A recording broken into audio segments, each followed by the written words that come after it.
Hello प्यारे बच्चे, कैसे हैं आप सभी। उम्मीद करते हैं आप लोग अच्छे होंगे। तो देखिए आज मैं इस वीडियो में आप लोगों को 30 मोस्ट इंपोर्टेंट साइंस के क्वेश्चन को लेकर के आए हूँ। तो आप इस वीडियो को लास्ट तक से देखिएगा, क्योंकि देखिए मैंने इस वीडियो में उन्हीं क्वेश्चनों को शामिल किया है जो आपके बोर्ड के एग्जाम में पूछा गया है। ठीक है, तो आप जो है इस वीडियो को लास्ट तक से देखिएगा। और देखिए मैं इसी तरह से जो है साइंस, सोशल साइंस या किसी भी जो है विषय का इसी तरह से मैं ऑब्जेक्टिव क्वेश्चन लेकर के आता रहूँगा। तो प्लीज़ आप जो है इस वीडियो को लाइक कर दीजिएगा और आप इस चैनल को सब्सक्राइब कर लीजिएगा, ताकि मैं जब भी वीडियो लेकर के आऊँ आप तक उसका नोटिफिकेशन जो है प्यारे बच्चों चला जाए। ठीक है, तो चलिए हम वीडियो को स्टार्ट करते हैं फर्स्ट क्वेश्चन से। फर्स्ट क्वेश्चन है हमारा, फर्स्ट क्वेश्चन है प्यारे बच्चों, ये है आपका स्क्रीन पर कि कोई विलयन जो है लाल लिटमस पत्र को नीला कर देता है तो उसका पीएच मान जो है संभवतः क्या होगा। ठीक है, ये आपको बताना है कि उसका पीएच मान जो है क्या होगा। ठीक है, तो इसका जो है हमारा राइट आंसर हो जाएगा प्यारे बच्चों, ये हो जाएगा 10। 10 क्यों होगा?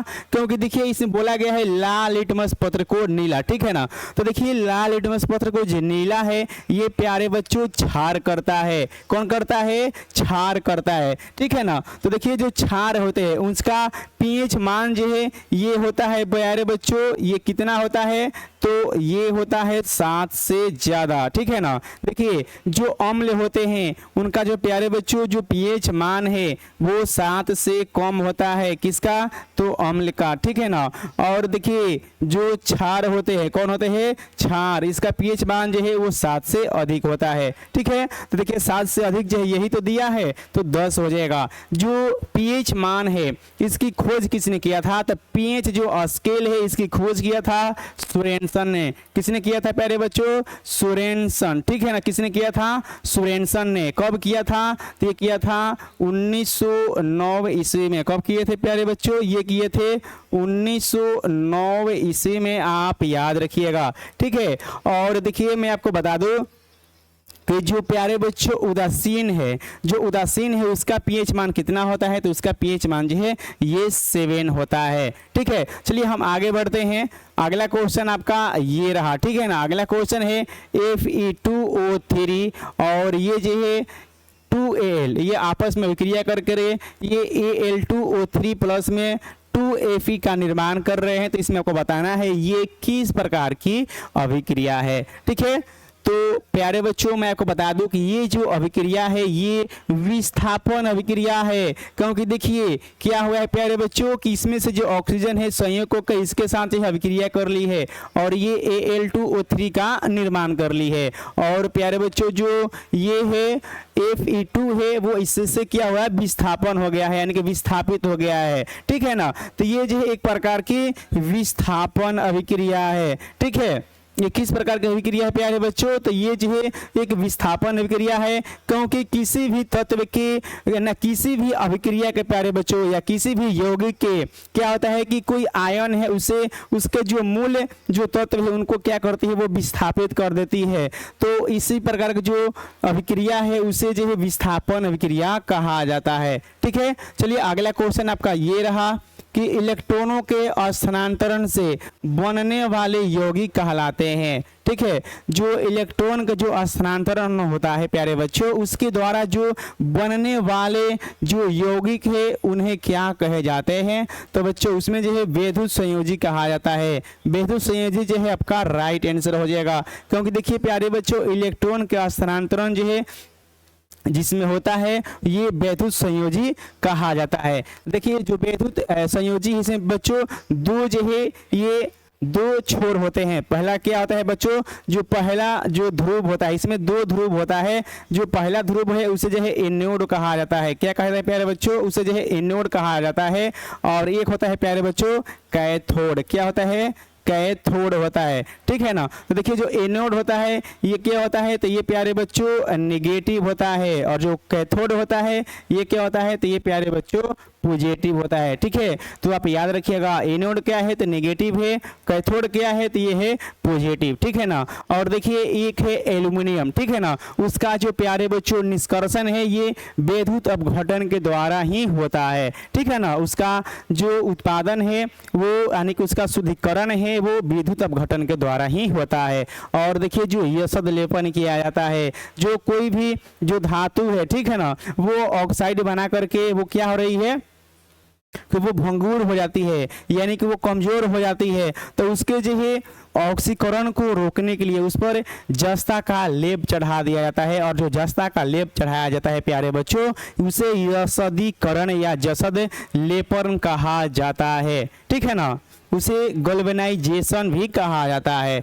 अगला क्वेश्चन है हमारा, श्वसन किस प्रकार की अभिक्रिया है? तो देखिए प्यारे बच्चों, जो श्वसन है इसमें से ऊर्जा यानी कि ऊष्मा का निर्माण होता है, ठीक है ना, ऊष्मा का निर्माण होता है। और जिसमें ऊष्मा का निर्माण होता है यानी कि ऊष्मा जो है उत्पन्न होता है, तो उसे क्या कहा जाता है? तो उसे जो है ऊष्मा क्षेपी अभिक्रिया कहा जाता है, ठीक है ना। जब हम लोग सांस लेते हैं या जो हम लोग भोजन करते हैं, ठीक है ना, तो ये सभी जो है प्यारे बच्चों ये जो है ऊष्मा क्षेपी अभिक्रिया हो जाएंगे, ठीक है। अगला क्वेश्चन है, सिल्वर क्लोराइड का रंग क्या है? यानी कि जो सिल्वर क्लोराइड होता है इसका रंग जो है किस प्रकार का होता है? तो इसका जो रंग है ये बच्चों श्वेत होता है, आप लोग याद रखिएगा। सिल्वर क्लोराइड का जो रंग है ये प्यारे बच्चों श्वेत होता है, ठीक है ना। अगला क्वेश्चन है आपका, साग सब्जियों को विघटित होकर कंपोस्ट बनाना जो है किस अभिक्रिया का उदाहरण है? ठीक है, देखिए प्यारे बच्चों क्या होता है कि जो भी जो है सड़ी गली कोई वस्तु है या कोई पदार्थ है, ठीक है ना, जब सड़ जाती है तो क्या होता है उसमें से ऊष्मा निकलता है, ठीक है ना। तो जब ऊष्मा निकलती है तो उससे जो है ऊष्मा क्षेपी अभिक्रिया उसमें होती है। इसमें कौन सी अभिक्रिया होती है? ऊष्मा क्षेपी अभिक्रिया होती है प्यारे बच्चों। तो हमारा जो ऑप्शन नंबर जो हमारा बी है वो राइट आंसर हो जाएगा, ठीक है। देखिए ऊष्मा शोषी अभिक्रिया उसे कहेंगे जिसमें ऊष्मा का ह्रास होता है, लेकिन जो ऊष्मा उत्पादित करे जिसमें ऊष्मा निकले तो उसे जो है ऊष्मा क्षेपी अभिक्रिया कहा जाता है, ठीक है। अगला है कार्बन क्या है? प्यारे बच्चों मैं आपको बता दूं कि जो कार्बन है यह एक अधातु है। क्या है प्यारे बच्चों? यह एक जो है अधातु है, क्योंकि देखिए इसमें जो है इसमें क्या होता है कि करंट जो फॉलो नहीं होता, नहीं करंट जो है नहीं बहता है, लेकिन इसके प्यारे बच्चों 3 समस्थानिक है। जो कार्बन है इसके जो है 3 समस्थानिक है। कौन कौन से है? तो देखिए पहला जो है ये हो जाएगा प्यारे बच्चों हीरा, ठीक है ना। दूसरा हो जाएगा ग्रेफाइट, याद रखिएगा आप लोग ग्रेफाइट, ठीक है। और प्यारे बच्चों जो 3 नंबर है ये हो जाएगा फ्लोरीन। क्या है प्यारे बच्चों? फ्लोरीन हो जाएगा, ठीक है ना। तो ये हो जाएगा फ्लोरीन, ठीक है। तो देखिए हीरा जो है ये विद्युत का क्या होता है? कुचालक होता है, यानी कि इसमें जो है विद्युत धारा प्रवाहित नहीं होती है, लेकिन जो ग्रेफाइट है इसमें जो है धारा रुक रुक करके प्रवाहित होती है, ठीक है। और देखिए फ्लोरीन है इसमें भी धारा का जो है प्रवाह नहीं होता है, ठीक है। तो देखिए जो हीरा है आपको बता दूं प्यारे बच्चों, जो हीरा है ये पृथ्वी पर सबसे कठोर तत्व है, ठीक है ना। आपसे अगर एग्जाम में पूछेगा पृथ्वी पर या दुनिया का सबसे कठोर पदार्थ कौन सा है, तो बच्चों आप लोग याद रखिएगा हीरा। क्या है? हीरा। और देखिए ग्रेफाइट क्या है? तो जो हम लोग पेंसिल का जो यूज करते हैं ना, और जो पेंसिल में जो स्याही होता है पेंसिल में प्यारे बच्चों वही जो है ग्रेफाइट है, ठीक है ना। और देखिए फ्लोरीन जो है इसका जो आकार होता है प्यारे बच्चों वो फुटबॉल की आकार का होता है, ठीक है ना। इसका जो रासायनिक जो सूत्र होता है ये होता है C16, यानी कि C60 यानी कार्बन 60 होता है, ठीक है। चलिए हम आगे बढ़ते हैं। और देखिए प्यारे बच्चों आपको बता दूं कि जो कार्बन है इसका विश्व में सबसे ज्यादा समस्थानिक है, ठीक है ना। इसका सबसे ज्यादा जो है समस्थानिक है कार्बन का, ठीक है। अगला है हमारा अम्ल का पीएच मान क्या होता है? ठीक है प्यारे बच्चों, जो अम्ल होते हैं इनका पीएच मान कितना होता है? तो इसका पीएच मान जो है 7 से कम होता है। ठीक है, जैसा कि मैं आपको पहले वाले क्वेश्चन में बताया था, जो पीएच स्केल होता है प्यारे बच्चों, जो पीएच स्केल है उस पर क्या होता है कि 1 से लेकर के 14 तक ये अंक निर्धारित होता है और बीच में क्या होता है 7। ठीक है ना, अगर हम 7 से 1 की ओर आएंगे, इधर आएंगे तो क्या हो जाएगा, अम्लीयता जो है बढ़ती है, यानी कि अम्ल को दर्शाता है। ठीक है ना, और ये अम्लीयता बढ़ती है। लेकिन बच्चों अगर हम 7 से 14 की ओर जाएंगे तो इधर जो है क्षारीयता बढ़ती है। क्या होता है प्यारे बच्चों, क्षारीयता जो है बढ़ती है। ठीक है ना, और इधर जाएंगे तो प्रबल क्षार की मात्रा बढ़ेगी। ठीक है ना, तो इसमें क्या दिया गया है कि अम्ल का पूछा है प्यारे बच्चों, तो ये हो जाएगा 7 से कम। ठीक है ना, तो हमारा ऑप्शन नंबर ए जो है वो राइट आंसर हो जाएंगे। ठीक है, और देखिए जो पीएच स्केल इसकी खोज सोरेनसन ने किया था, और बच्चों कब किया था, तो ये किया था 1909 ईस्वी में। ठीक है ना, अगला क्वेश्चन है निम्नलिखित में से कौन लवण है। तो देखिए प्यारे बच्चों, जो लवण है उसका निर्माण जो है कब होता है, तो लवण का प्यारे बच्चों आप याद रखिएगा, जो निर्माण है जब अम्ल, याद रखिएगा आप लोग, जब अम्ल जो है वो किससे अभिक्रिया करता है, तो अम्ल जो है वो क्षार से अभिक्रिया करता है प्यारे बच्चों, तो क्या होता है, वो लवण बनता है। क्या बनता है प्यारे बच्चों, लवण बनता है। ठीक है ना, जैसे आप देख लीजिएगा HCl, ठीक है ना, प्लस में हो जाएगा NaOH। ठीक है ना प्यारे बच्चों, ये हो जाएगा NaOH। ठीक है ना, ये दोनों जब आपस में अभिक्रिया करेंगे तो क्या हो जाएगा, लवण और जल बनेंगे। जैसे कि देखिए NaCl, ठीक है ना, जो बच्चों नमक हो जाएगा। ठीक है ना, तो नमक ये हो जाएगा लवण, और जल हो जाएगा H2O। ठीक है ना, H2O हो जाएगा, तो ये हो जाएगा प्यारे बच्चों, क्या हो जाएगा, जल हो जाएगा। ठीक है ना, तो ये हो जाएगा लवण, और ये हो जाएगा क्षार। ठीक है ना, और ये हो जाएगा अम्ल। ठीक है ना, ये क्या हो जाएगा प्यारे बच्चों, अम्ल हो जाएगा। ठीक है ना, तो क्या हो जाएगा, लवण क्या है इनमें से, तो प्यारे बच्चों लवण जो है ये हो जाएगा NaCl। ठीक है ना, NaCl है लवण। ठीक है, तो हमारा ऑप्शन नंबर जो सी है वो राइट आंसर हो जाएगा। ठीक है प्यारे बच्चों, चलिए हम आगे बढ़ते हैं। अगला क्वेश्चन है,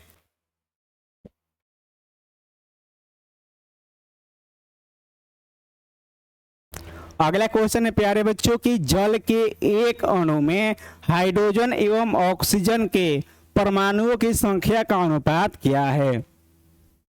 ठीक है ना, तो आपको बताना है कि जल के एक अणु में हाइड्रोजन एवं ऑक्सीजन के परमाणुओं के संख्या का अनुपात क्या होता है। ठीक है प्यारे बच्चों, तो ये होता है ऑप्शन नंबर बी, यानी कि 2:1 होता है। ये 2:1 क्यों होता है, तो देखिए मैं आपको बता दूं कि जो जल है प्यारे बच्चों, इसका जो रासायनिक सूत्र ये होता है H2O। ठीक है ना, तो देखिए जो हाइड्रोजन है इसके साथ 2 जो है, यानी कि 2 इसमें जो है परमाणु का यूज हुआ है। ठीक है ना, जल बनने में, और ऑक्सीजन का जो है इसमें 1 हुआ है। ठीक है, तो यही हो जाएगा बच्चों 2:1। ठीक है ना, अगर आपका द्रव्यमान पूछेगा कि जल के निर्माण में, यानी कि जल के अणुओं में हाइड्रोजन और ऑक्सीजन के द्रव्यमान का अनुपात क्या होगा प्यारे बच्चों, तो ये हो जाएगा, देखिए ये हो जाएगा H2O। ठीक ना, तो देखिए इसमें जो हाइड्रोजन का जो द्रव्यमान संख्या होता है प्यारे बच्चों ये होता है 1,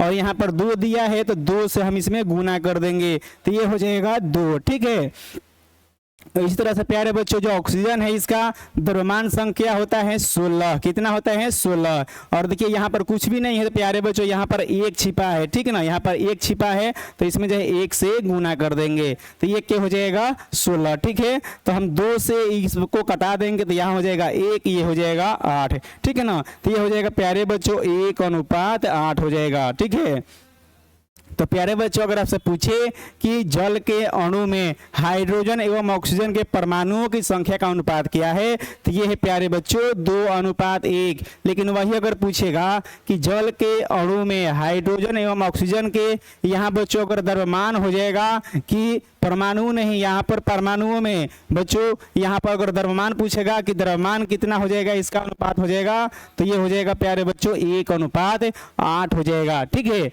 चलिए हम आगे बढ़ते हैं। अगला क्वेश्चन है बेकिंग पाउडर का अणुसूत्र क्या है। ठीक है प्यारे बच्चों, तो अब बताइएगा बेकिंग पाउडर जो है जो खाने वाला होता है सोडा, ठीक है ना, जो सोडियम हाइड्रोक्साइड होता है, सोडियम हाइड्रोक्साइड, ठीक है ना। ठीक है, तो इसका जो है आप अणुसूत्र बताइएगा क्या होता है। तो देखिए इसका राइट आंसर हो जाएगा ऑप्शन नंबर सी हो जाएगा। ठीक है ना, जो बेकिंग पाउडर है इसका जो रासायनिक सूत्र होता है ये होता है NaHCO3 होता है। ठीक है ना प्यारे बच्चों, आप लोग याद रखिएगा। अगला क्वेश्चन है हमारा कि इनमें से सबसे अधिक अभिक्रियाशील कौन है। आपको बताना है कि इनमें से कौन जो है सबसे अधिक अभिक्रियाशील है। ठीक है, तो इसका राइट आंसर हो जाएगा हमारा ऑप्शन नंबर ए। ठीक है, सबसे अधिक जो अभिक्रियाशील है ये होता है प्यारे बच्चों सोडियम, क्योंकि देखिए सोडियम जो है वो ऑक्सीजन के संपर्क में आने पर स्वतः ही जलने लगता है। ठीक है ना, उसमें स्वतः ही आग लग जाती है। तो सोडियम जो है सबसे अधिक अभिक्रियाशील है, इसीलिए जो है इसे केरोसिन तेल में डुबो करके रखा जाता है ताकि ये जो है ऑक्साइड न बनाए और ये जो है स्वतः न जले। ठीक है प्यारे बच्चों, अगर आपसे पूछेगा कि सबसे कम अभिक्रियाशील धातु कौन सी है, तो ये हो जाएगा बच्चों Au यानी कि सोना। ठीक है ना, Au बच्चों हो जाएगा, ये हो जाएगा सोना। ठीक ना, जो सोना है प्यारे बच्चों ये सबसे कम अभिक्रियाशील धातु है, लेकिन सबसे अभिक्रियाशील जो है ये होता है सोडियम और एक होता है बच्चों पोटेशियम। ठीक है ना, तो आप जो है इन दोनों को याद रखिएगा। ठीक है, तो चलिए हम आगे बढ़ते हैं। अगला क्वेश्चन है हमारा निम्नलिखित में से कौन जो है प्रबल क्षार है। तो बच्चों आप लोग बताइएगा इनमें से कौन जो है प्रबल क्षार है। तो सही आंसर हो जाएगा हमारा ऑप्शन नंबर ए। ठीक है ना, देखिए प्रबल क्षार की बात करेगा तो NaOH, और प्रबल क्षार क्या है प्यारे बच्चों, तो प्रबल क्षार उसे कहा जाता है जब कोई क्षारक यानी कोई भी क्षार में से जो उसके लवण है वो क्या होता है कि उससे जो उसमें जो घुलनशील जो आयन है वो क्या होता है प्यारे बच्चों उससे अलग हो जाते हैं। तो जो जितना जल्दी उसके लवण से यानी कि घोल से क्या होता है कि उसके जो बच्चों देखिए मैं आपको बता दूं कि जो प्रबल यानी कि जो क्षार होता है तो उसमें जो है OH माइनस जो है ये समूह क्या होता है कि सभी जो है क्षार में पाया जाता है। ठीक है ना, तो जो भी क्षार में से OH जितनी जल्दी जो है निकले, ठीक ना, तो उसे ही प्रबल क्षार कहा जाता है। क्या कहा जाता है बच्चों, प्रबल क्षार कहा जाता है। तो ठीक है ना, तो ये सबसे प्रबल जो क्षार है ये होता है सोडियम और ये हाइड्रोक्साइड। ठीक है ना, अगर यही आपसे पूछेगा प्यारे बच्चों कि प्रबल अम्ल क्या है, तो देखिए जो प्रबल अम्ल है उसे कहा जाता है जिसके आयन में से जो है वो हाइड्रोजन जो गैस है यानी कि हाइड्रोजन का जो आयन है वो जितनी जल्दी निकले, ठीक है ना, उसे ही प्रबल अम्ल कहा जाता है। ठीक है, तो हमारा ऑप्शन नंबर ए जो है वो करेक्ट आंसर हो जाएगा। अगला है निम्नलिखित में से कौन विजातीय यौगिक है। तो आपको बताना है इनमें से कौन जो है एक विजातीय यौगिक है। तो देखिए मैं आपको बता दूं कि जो ये बच्चों तीनों है, जो ये तीनों दिया गया है यहाँ पर, इसका रासायनिक जो सूत्र होता है ये होता है CaCO3 यानी कि कैल्शियम कार्बोनेट होता है। ठीक है ना, यानी कि कैल्शियम कार्बोनेट का इसमें ये सभी यौगिक है। ठीक, अगर हम प्लास्टर ऑफ पेरिस की बच्चों बात करें तो ये होता है CaSO4 इंटू हाफ H2O होता है। ठीक है ना, ये होता है CaSO4 इंटू हाफ H2O होता है। ठीक है, तो देखिए ये होता है कैल्शियम सल्फेट, ये होता है कैल्शियम कार्बोनेट। ठीक है ना, तो देखिए ये तो इससे अलग है। ठीक है, ये इससे अलग है, तो इसलिए जो है हमारा राइट आंसर हो जाएगा ऑप्शन नंबर डी हो जाएगा। इस सूत्र को भी आप याद रखिएगा, कैल्शियम सल्फेट हेमीहाइड्रेट जो है इसका रासायनिक नाम होता है और रासायनिक सूत्र होता है CaSO4 इंटू हाफ H2O होता है। ठीक है प्यारे बच्चों, अगला क्वेश्चन है हमारा, रासायनिक अभिक्रिया के दौरान किसी पदार्थ में ऑक्सीजन का ह्रास क्या कहलाता है। ठीक है, तो देखिए रासायनिक अभिक्रिया के दौरान किसी पदार्थ में ऑक्सीजन का ह्रास जो है ये कहलाता है अपचयन। प्यारे बच्चों, ये कहलाता है अपचयन, यानी कि जिसमें से ऑक्सीजन जो है क्या है, ऑक्सीजन निकले। ठीक ना, और हाइड्रोजन का उसमें संयोजन होता है, यानी कि उसमें क्या होता है कि ऑक्सीजन का कमी होता है। ठीक है ना, तो इसमें ऑक्सीजन का कमी होता है, उसे जो है अपचयन अभिक्रिया कहा जाता है, या इसे जो है अवकरण अभिक्रिया भी कहा जाता है। अवकरण, ठीक है ना, अवकरण अभिक्रिया भी कहा जाता है। ठीक है, और देखिए प्यारे बच्चों, जिसमें क्या होता है कि ऑक्सीजन का संयोग होता है किसी भी रासायनिक अभिक्रिया में, यदि ऑक्सीजन का संयोग होता है और हाइड्रोजन का ह्रास होता है तो उसे उपचयन कहा जाता है, या उसे जो है ऑक्सीकरण भी कहा जाता है। क्या कहा जाता है प्यारे बच्चों, ऑक्सीकरण। ठीक ना, उसे ऑक्सीकरण भी कहा जाता है, तो आप इसे याद रखिएगा। ठीक है, अगला क्वेश्चन है हमारा, सिलिका क्या है। ठीक है ना, आपको बताना है सिलिका क्या है। तो देखिए प्यारे बच्चों, जो सिलिका है ये एक उपधातु है। क्या है, उपधातु है। जो सिलिका है इसके वाह्यतम कक्षा में 4 इलेक्ट्रॉन होते हैं, और जिस तत्व के वाह्यतम कक्षा में यदि 4 इलेक्ट्रॉन होते हैं प्यारे बच्चों, तो वो जो है एक उपधातु के अंतर्गत आते हैं। ठीक है, अगर हम प्यारे बच्चों धातु की बात करें, धातु का, तो देखिए धातु के यानी कि जिस तत्व के वाह्यतम कक्षा में 1, 2 या 3 इलेक्ट्रॉन हो उसे जो है धातु कहा जाता है। और अधातु किसे कहा जाता है, तो जिस तत्व के वाह्यतम कक्षा में यदि 5, 6, 7 और 8 इलेक्ट्रॉन हो तो उसे जो है अधातु कहा जाता है, और जिसके वाह्यतम कक्षा में प्यारे बच्चों 4 इलेक्ट्रॉन हो उसे उपधातु कहा जाता है। ठीक है ना, और देखिए सिलिकॉन जो है इसका उपयोग जो है वो चिप बनाने में, यानी कि प्यारे बच्चों जो सिलिकॉन है, जो हम लोग चिप, जो हमारे मोबाइल में होता है ना चिप, ठीक है ना, तो उसको बनाने में सिलिकॉन का यूज किया जाता है, या जो हमारा मोबाइल है या जो इलेक्ट्रॉनिक जो सामान है उसमें सिलिकॉन का प्रयोग किया जाता है। ऐसा किस लिए किया जाता है, तो ऐसा बच्चों वो इसलिए किया जाता है ताकि उसमें जो है रुक रुक करके धारा प्रवाहित हो, और जो सिलिकॉन है इसमें रुक रुक करके धारा प्रवाहित होता है। ठीक है, इसीलिए जो है ये सिलिका का यानी कि सिलिकॉन का इसमें यूज किया जाता है। और प्यारे बच्चों भारत का सिलिकॉन, ठीक है ना, भारत का सिलिकॉन वैली किसे कहा जाता है, तो भारत का सिलिकॉन वैली जो है किस शहर को कहा जाता है, तो ये कहता है बेंगलुरु को, आप याद रखिएगा। ठीक है, अगला है कि कमरे के तापमान पर द्रव अवस्था में रहने वाली धातु है। तो प्यारे बच्चों कमरे के तापमान पर रहने वाली जो धातु द्रव अवस्था में कौन सी रहती है, तो ये रहती है पारा। ठीक है ना, पारा यानी कि Hg। ठीक है ना, आप याद रखिएगा इसका रासायनिक सूत्र, इसका रासायनिक जो सूत्र होता है ये होता है Hg। ठीक है ना, Hg होता है पारा। ठीक है, और देखिए जो पारा है प्यारे बच्चों वो कमरे के तापमान पर ये द्रव अवस्था में पाया जाता है। ठीक है, और देखिए आपको बता दूं कि अगर आपसे पूछे कि कमरे के तापमान पर द्रव अवस्था में रहने वाली, यहाँ पर अगर आपसे पूछे कि अधातु कौन सी है, अधातु कौन सी है प्यारे बच्चों, तो अधातु की अगर बात करता तो वो हो जाता ब्रोमीन, ठीक ना। अगर अधातु पूछता तो ब्रोमीन, लेकिन इसमें धातु पूछा है तो हमारा option number A correct answer हो जाएगा पारा। और देखिए कमरे का तापमान कितना होता है, तो प्यारे बच्चों जो कमरा है इसका तापमान है 20 से लेकर के ये होता है 25 डिग्री सेंटीग्रेड, ठीक है ना। 25 डिग्री सेंटीग्रेड तक तापमान को जो है ये क्या कहा जाता है, कमरे का तापमान प्यारे बच्चों आप लोग याद रखिएगा। अगला है निम्नलिखित में से कौन सा उत्पाद जो है लेड नाइट्रेट को गर्म करने पर ये प्यारे बच्चों प्राप्त होता है, यहाँ पर हो जाएगा गर्म, ठीक है ना। आप याद रखिएगा यहाँ पर हो जाएगा गर्म, यानी कि गर्म करने पर प्राप्त होता है।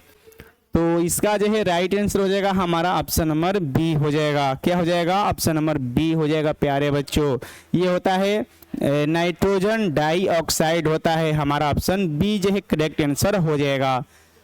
अगला क्वेश्चन है, जब काली चूना को यानी कि जब काली चूना पर जो है जल डाला जाता है तब किस प्रकार की अभिक्रिया होती है। तो प्यारे बच्चों आप सभी को बता दो कि जब काली चूना पर हम लोग पानी डालेंगे तो वहां पर जो है ऊष्मा का निर्माण होता है, और जहां पर ऊष्मा का निर्माण होता है उसे जो है ऊष्मा क्षेपी अभिक्रिया कहा जाता है। तो प्यारे बच्चों हमारा जो है ऑप्शन नंबर ए जो है वो राइट आंसर हो जाएगा। और देखिए आपको बता दो कि जहां पर ऊष्मा का ह्रास हो, जहां पर ऊष्मा का उत्पन्न यानी कि ऊष्मा उत्पन्न न हो प्यारे बच्चों, उसे जो है ऊष्मा शोषी अभिक्रिया कहा जाता है। आइए हम इसके उदाहरण के द्वारा बच्चों समझते हैं। देखिए क्या होता है कि आपके घर में बच्चों सरफ होगा, ठीक है ना। तो क्या कीजिएगा, थोड़ा सा सरफ ऐसे मुट्ठी में लेकर के और बाल्टी में डालिएगा, मुट्ठी ऐसे, ठीक है ना, डालिएगा तो आपका मुट्ठी जो है प्यारे बच्चों गर्म हो जाएगी, ठीक है ना। तो जब वो गर्म हो जाएगी इसी को जो है ऊष्मा क्षेपी अभिक्रिया कहा जाता है।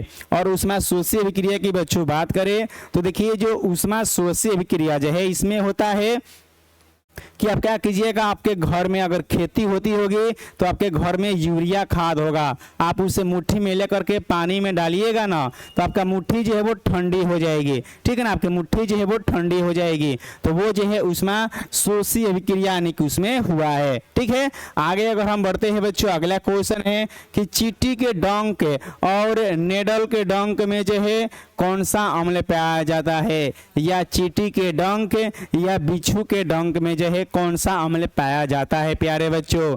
तो इसमें जो है मेथेनोइक अम्ल पाया जाता है, हमारा जो ऑप्शन नंबर डी है वो राइट आंसर हो जाएगा। और देखिए प्यारे बच्चों आप ये भी याद रखिएगा, कभी कभी जो है मेथेनोइक अम्ल नहीं देता है, इसके स्थान पर जो है लैक्टिक अम्ल देता है। क्या देता है, इसके स्थान पर जो है इसके स्थान पर जो है प्यारे बच्चों फॉर्मिक अम्ल देता है। कौन सा अम्ल, इसके स्थान पर जो है ये फॉर्मिक अम्ल दे देता है। तो आप जो है फॉर्मिक अम्ल को भी याद रखिएगा, कभी कभी मेथेनोइक अम्ल हटा करके फॉर्मिक अम्ल दे देता है, ठीक ना। और देखिए प्यारे बच्चों आप ये भी याद रखिएगा, जो सिट्रिक एसिड है ये किस में पाया जाता है, तो जो सिट्रिक एसिड है ये प्यारे बच्चों नींबू में पाया जाता है, ये नींबू में पाया जाता है। लैक्टिक एसिड जो है ये दूध या दही में पाया जाता है, दूध या दही में पाया जाता है, ठीक है। और जो एसिटिक एसिड है प्यारे बच्चों ये सिरका में पाया जाता है, किसमें, ये जो है सिरका में पाया जाता है, ठीक है। तो मैं आपको इन चारों के बारे में बता दिया है, आप इन चारों को याद रखिएगा, ठीक है। अगला क्वेश्चन है प्यारे बच्चों, आयोडीन युक्त नमक है, यानी कि जो आयोडीन युक्त नमक है ये कौन कौन से लवण से मिल करके बने होते हैं। तो देखिए प्यारे बच्चों जो आयोडीन युक्त जो नमक है वो NaCl यानी कि सोडियम क्लोराइड और Ki यानी कि पोटेशियम आयोडाइड के मिलने से आयोडीन बनता है, ठीक है ना। तो हमारा ऑप्शन नंबर जो ए है प्यारे बच्चों वो राइट आंसर हो जाएगा। अगला क्वेश्चन है हमारा, कैलामाइन निम्नलिखित में से किस धातु का अयस्क है। तो आप बताइएगा प्यारे बच्चों, जो कैलामाइन है वो किस धातु का अयस्क है? तो ये होता है जिंक, यानी कि Zn का, ठीक है ना। और देखिए अगर हम प्यारे बच्चों एल्युमिनियम की बात करें कि इसका जो है अयस्क क्या होता है, तो एल्युमिनियम का होता है बॉक्साइट। आप याद रखिएगा, बॉक्साइट होता है, ठीक है। और देखिए प्यारे बच्चों अगर हम बात कर ले Fe यानी कि लोहा का, तो इसका होता है मैग्नेटाइट, मैग्नेटाइट, ठीक है ना। और एक होता है प्यारे बच्चों हेमेटाइट। क्या होता है? एक होता है हेमेटाइट होता है, ठीक है। अगर हम बच्चों Hg यानी कि पारा की बात कर ले, तो इसका होता है सीने बार। क्या होता है? सीने बार होता है, सीने बार होता है। तो आप इसको भी याद रखिएगा, ठीक है। तो चलिए हम अगले क्वेश्चन की ओर बढ़ते हैं। अगला क्वेश्चन है पोटेशियम की परमाणु संख्या क्या है? देखिए प्यारे बच्चों, जो पोटेशियम है इसका संकेत होता है के, ठीक है ना। और पोटेशियम का परमाणु संख्या जो है ये होता है 19, ठीक है, 19 होता है। आइए जान लेते हैं कि जो परमाणु संख्या है ये किसे कहते हैं। तो देखिए प्यारे बच्चों, कोई भी तत्व के नाभिक में, कोई भी तत्व के नाभिक में जो है यहाँ पर प्रोटॉन और न्यूट्रॉन रहता है, और जो इलेक्ट्रॉन होता है उसके चारों ओर जो है ऐसे ऐसे चक्कर लगाता रहता है, यानी कि घूमता रहता है, ठीक है ना। तो इलेक्ट्रॉन क्या होता है? ये चक्कर लगाता है, और जो इलेक्ट्रॉन होता है ये प्यारे बच्चों क्या होता है? तो ये जो है निगेटिव होता है। जो प्रोटॉन है ये प्यारे बच्चों क्या होता है? तो ये जो है पॉजिटिव होता है। और जो ये है न्यूट्रॉन है ये बच्चों क्या होता है? तो ये उदासीन होता है, ये जो है उदासीन होता है, ठीक है ना, ये जो है उदासीन होता है। तो देखिए जो प्रोटॉन और जो न्यूट्रॉन होता है इन दोनों के संख्या को जो है द्रव्यमान संख्या कहा जाता है। क्या कहा जाता है? द्रव्यमान, द्रव्यमान संख्या कहा जाता है, ठीक है ना। इसको जो है द्रव्यमान संख्या कहा जाता है। लेकिन प्यारे बच्चों केवल प्रोटॉन के संख्या को ही, केवल प्रोटॉन के संख्या को ही क्या कहा जाता है? तो इसे जो है परमाणु संख्या, आप याद रखिएगा, इसे ही परमाणु संख्या कहा जाता है। तो केवल प्रोटॉन के संख्या को ही परमाणु संख्या कहा जाता है, ठीक है। तो पोटेशियम, जो पोटेशियम है इसकी परमाणु संख्या कितना होता है? 19 होता है, ठीक है ना। और देखिए मैं आपको बता दूं कि प्रोटॉन के संख्या को ही परमाणु संख्या क्यों कहा जाता है। तो देखिए कोई भी तत्व है प्यारे बच्चों, आप लोग याद रखिएगा, कोई भी तत्व में अगर हम परमाणु संख्या की बात करें तो कोई भी तत्व में जो है यहाँ पर प्रोटॉन और जो इलेक्ट्रॉन है प्यारे बच्चों वो समान संख्या में रहते हैं, ठीक है ना। तो हम जो है केवल प्रोटॉन को ही परमाणु संख्या इसलिए कहते हैं क्योंकि जो प्रोटॉन है इसका मान कभी बदलता नहीं है, इसका मान जितना रहता है उतने ही रहता है, वो किसी को इलेक्ट्रॉन दे या ले, ठीक है ना प्यारे बच्चों, उसका मान जो है नहीं बदलता है। लेकिन जो इलेक्ट्रॉन है इसका मान जो है चेंज हो जाता है, ठीक है ना, इसका मान जो है बदल जाता है। इसलिए जो है हम लोग प्रोटॉन की संख्या को ही परमाणु संख्या प्यारे बच्चों कहते हैं। प्लास्टर ऑफ पेरिस का रासायनिक सूत्र क्या है? ठीक है ना, आपको बताना है कि प्लास्टर ऑफ पेरिस का रासायनिक सूत्र क्या है। तो इसका हमारा राइट आंसर हो जाएगा ऑप्शन नंबर डी हो जाएगा प्यारे बच्चों। जो प्लास्टर ऑफ पेरिस है इसका रासायनिक सूत्र जो है ये होता है CaSO4 × हाफ H2O होता है। और देखिए आप लोगों को बता दूं कि इसका रासायनिक जो नाम है ये होता है कैल्शियम सल्फेट हेमीहाइड्रेट होता है, ठीक है ना, कैल्शियम सल्फेट हेमीहाइड्रेट। और देखिए जो प्लास्टर ऑफ पेरिस है प्यारे बच्चों इसका यूज हम लोग कहाँ करते हैं? तो मूर्ति बनाने में करते हैं या टूटी हुई हड्डियों को जोड़ने के लिए करते हैं, ठीक है ना। उद्योग सामग्री में, उद्योग में, धंधों में भी जो है इसका यूज करते हैं, ठीक है ना, प्लास्टर ऑफ पेरिस का। तो आप लोग याद रखिएगा। अगला क्वेश्चन है हमारा दांतों को साफ करने के लिए दंत मंजन यानी कि जो टूथपेस्ट है ये प्रायः होता है, ये कैसा होता है?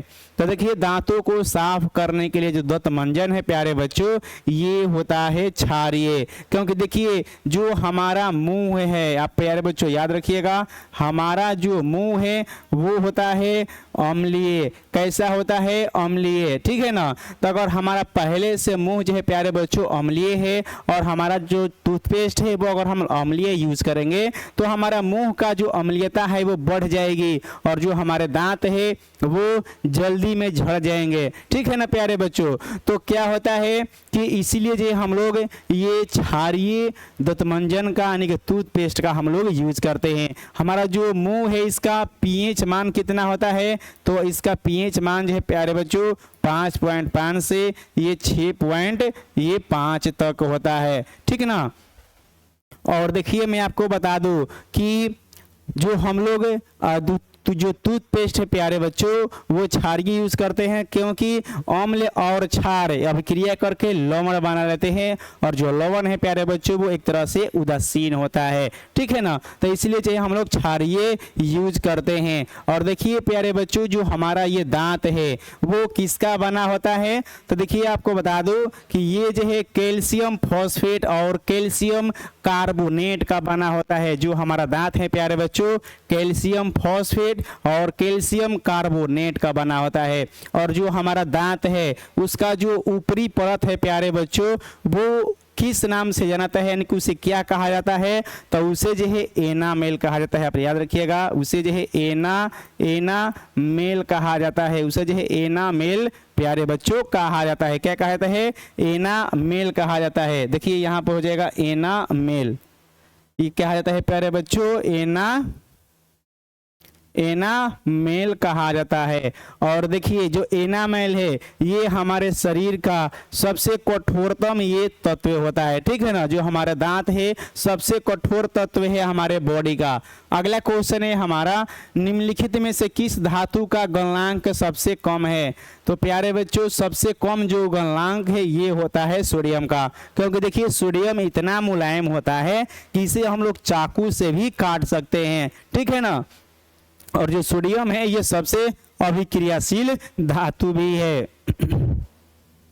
ठीक है प्यारे बच्चों। तो आप याद रखिएगा किस धातु का गलनांक सबसे कम होता है? तो ये होता है सोडियम का, क्योंकि इसे जो हम लोग चाकू से भी काट सकते हैं, ये सबसे मुलायम होता है, इसीलिए इसका गलनांक प्यारे बच्चों सबसे कम होता है। अगला क्वेश्चन है हमारा, एल्युमिनियम पर मोटी ऑक्साइड की परत बनाने की ये प्रक्रिया को क्या कहते हैं? तो प्यारे बच्चों एल्युमिनियम पर मोटी ऑक्साइड की परत ये बनाने की क्रिया को जो है इसे एनोडीकरण कहा जाता है। तो हमारा जो ऑप्शन नंबर ए है वो राइट आंसर हो जाएगा।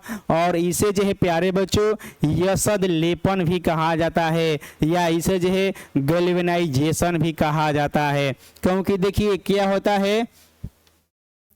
है बच्चों कि देखिए गैल्वेनाइजेशन में क्या होता है प्यारे बच्चों कि उस पर जो है कोई भी धातु पर जस्ते का लेप चढ़ा दिया जाता है। और जब जस्ते का जो किसी धातु पर लेप चढ़ाया जाता है तो उसे जो है वो क्या होता है बच्चों ऑक्साइड नहीं बनाता है, वो जो है ऑक्साइड नहीं बनाएगा तो उसका जो जीवन काल है वो बढ़ जाएगा, ठीक है ना।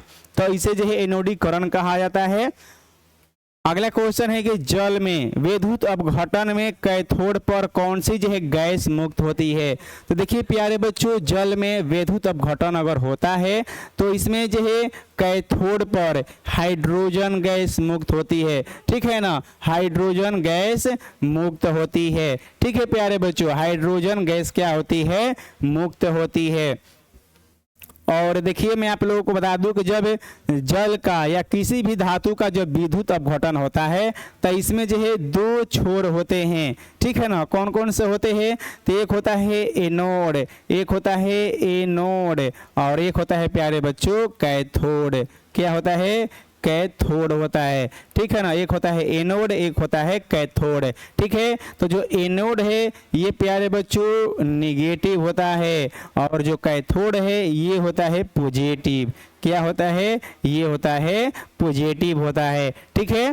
तो विद्युत अपघटन में जो है कैथोड क्या है? तो ये होता है पॉजिटिव और इस पर जो है हाइड्रोजन गैस क्या होती है? मुक्त होती है प्यारे बच्चों, आप लोग याद रखिएगा, ठीक है।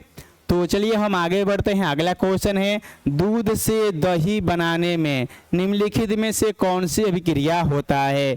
तो प्यारे बच्चों आप सभी को बता दूं कि अगर हम दूध से दही बनाएंगे तो इसमें से कौन सी अभिक्रिया होगी, तो ये होता है किण्वन। ठीक है ना, किण्वन अभिक्रिया होती है, क्योंकि देखिए किण्वन अभिक्रिया में क्या होता है, छोटे छोटे जीवाणु बैक्टीरिया जो है प्यारे बच्चों वो अभिक्रिया करते हैं। ठीक है ना, तो जब वो अभिक्रिया करेंगे तो उसी से क्या होता है, उसे ही ये किण्वन अभिक्रिया कहा जाता है। ठीक है, आप लोग देखे होंगे जो बच्चों पाव रोटी बनता है फैक्ट्री में, उसे क्या किया जाता है, एक दिन 2 दिन पहले ही जो है आटा को क्या होता है गूंथ करके रख दिया जाता है, उसमें किण्वन अभिक्रिया हो जाती है और उससे जो है क्या होता है, पाव रोटी फूल जाती है। ठीक है ना, ऐसे ही आप लोग देखे होंगे जो जलेबी लोग छानते हैं तो उसमें क्या होता है, जो मैदा है एक दिन पहले ही उसे घोर दिया जाता है प्यारे बच्चों, और उसमें जो है किण्वन अभिक्रिया हो जाती है और जलेबी अच्छी अच्छी बन जाती है। ठीक है ना, तो दूध से दही बनने की जो क्रिया है प्यारे बच्चों उसे जो है किण्वन अभिक्रिया कहा जाता है।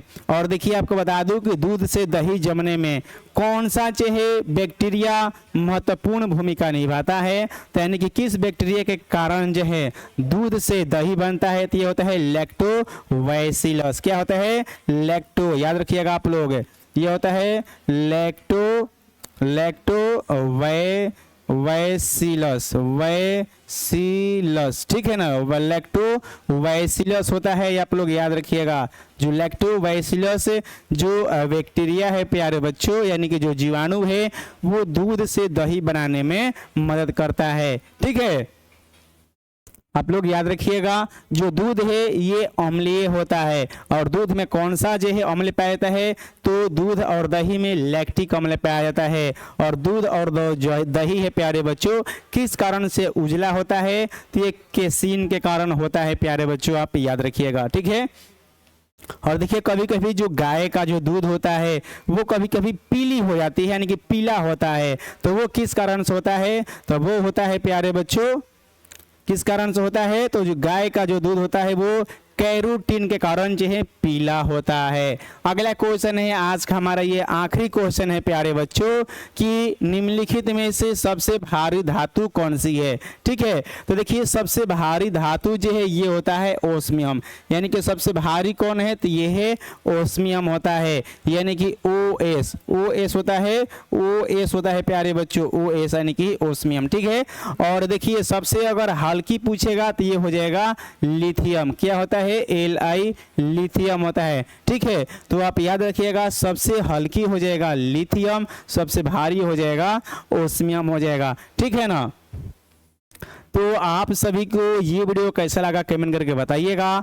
आपको अगर वीडियो अच्छा लगा हो, हेल्पफुल लगा हो, तो आप वीडियो को लाइक कीजिएगा, शेयर कीजिएगा, और आप हमारे चैनल पर नए हैं तो आप इस चैनल को सब्सक्राइब कर लीजिएगा, ताकि आपको जो है इसी तरह से मोस्ट इंपॉर्टेंट मैं क्वेश्चन लेकर के आता रहूँगा। तो आप इस वीडियो को लाइक कर दीजिएगा और इस चैनल को सब्सक्राइब कर दीजिएगा, ताकि मैं जब भी वीडियो डालूँ आप तक उसका नोटिफिकेशन चला जाए। और देखिए प्यारे बच्चों, आज मैं आप लोगों को रूटीन बता देता हूँ कि हम कब क्या पढ़ाते हैं। तो देखिए प्यारे बच्चों, आप लोग याद रखिएगा कि मैं रोज सुबह में, मैं प्यारे बच्चों रोज जो है मैं सुबह में की बात करें तो देखिए मैं रोज जो है सुबह में प्यारे बच्चों 7:30 बजे से, कब से 7:30 बजे से जो है मैं रोज सुबह में SST पढ़ाता हूँ। ठीक है ना, अभी प्यारे बच्चों मैं ज्योग्राफी पढ़ा रहा हूँ। और देखिए शाम की बात करें तो प्यारे बच्चों मैं रोज शाम को जो है 7 बजे से, कब से, तो 7 बजे से मैं रोज शाम को क्या पढ़ाता हूँ प्यारे बच्चों, तो मैं रोज शाम को जो है हिंदी पढ़ाता हूँ। ठीक है, और देखिए जो धनजी सर है वो भी शाम को जो है 8:30 बजे से, 8:30 बजे से प्यारे बच्चों जो धनजी सर है वो मैथ से पढ़ाते हैं। क्या पढ़ाते हैं, वो मैथ से पढ़ाते हैं। तो आप जो इस टाइमिंग को याद रखिएगा, हम लोग रोज डेली जो है लाइव पढ़ाते हैं बच्चों, रोज जो है हम लोग लाइव पढ़ाते हैं। ठीक है ना, आपका जो भी मन में डाउट होगा आप हमसे पूछ सकते हैं। ठीक है, तो प्यारे बच्चों मिलते हैं हम लोग अगली वीडियो के साथ, तक लिए बाय बाय, टेक केयर।